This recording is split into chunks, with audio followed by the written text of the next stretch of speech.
22 September 2025 सोमवार आसंतु जानिबा आजिर पाणीपाग एवं आगामी 5 दिनर संभाव्य पाणीपागर सूचना। पाणीपाग विभागर रिपोर्ट अनुजाई राज्यर समस्त जिल्लागुड़िकरे गोटिए किंबा दुईटी स्थान में हालुकारु मध्यम धरणर वर्षा बा घड़घड़ीर संभावना रही।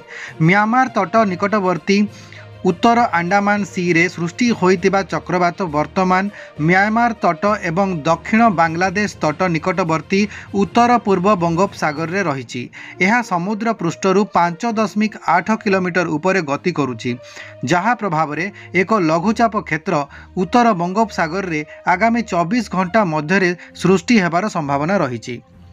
25 सेप्टेम्बर रे ईस्ट सेंट्रल को लगी उत्तर बंगोपसागर रे मध्य आउ एक नूतन लघुचाप क्षेत्र सृष्टि हेबार संभावना रही, जहाँकि पश्चिम उत्तर दिगरे गति करुछि एवं यह नॉर्थ वेस्ट एवं दक्षिण ओडिशार बंगोपसागर वेस्ट सेंट्रल एवं नॉर्थ आंध्र तट निकटरे 26 सेप्टेम्बर रे पहुँचबार संभावना रही। यह दक्षिण ओडिशा तट एवं उत्तर आंध्र प्रदेशर तट देई 27 सेप्टेम्बर रे अतिक्रम करिबार संभावना रही। पाणीपाग विभाग द्वारा ऑरेंज वार्निंग जारी होइतिबा जिल्लागुड़िक हेला केन्दुझर एवं मयूरभंज। पाणीपाग विभाग द्वारा एही दुईटी जिल्ला पई आगामी 24 घंटा मध्य प्रबलरु अति प्रबल वर्षा सांगकु बिजुली एवं घड़घड़ी हेबार सतर्कता जारी करा जायछि। एहा सहित घंटा प्रति 30 रु 40 किलोमीटर बेगरे पवन बहिबार मध्य संभावना रही।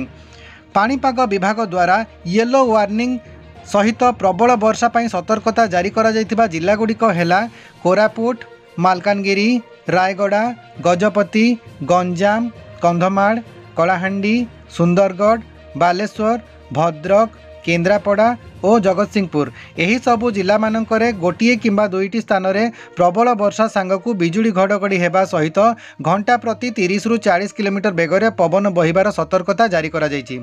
सेहीपरि जाजपुर, कटक, पुरी, खोर्धा, नयागढ़, झारसुगुड़ा, बरगढ़, संबलपुर, देवगढ़, अनुगुल, ढेंकानाल, सोनपुर, बौद्ध, नुआपड़ा, बलांगीर एवं नवरंगपुर जिलागुड़िकु मध्य येलो वार्निंग जारी करा जायछि। एही सबु जिला मानकरे गोटिए किंबा दुईटी स्थान में बिजुली घड़घड़ी सहित घंटा प्रति 30 रु 40 किलोमीटर बेगरे पवन बहिबार संभावना रही।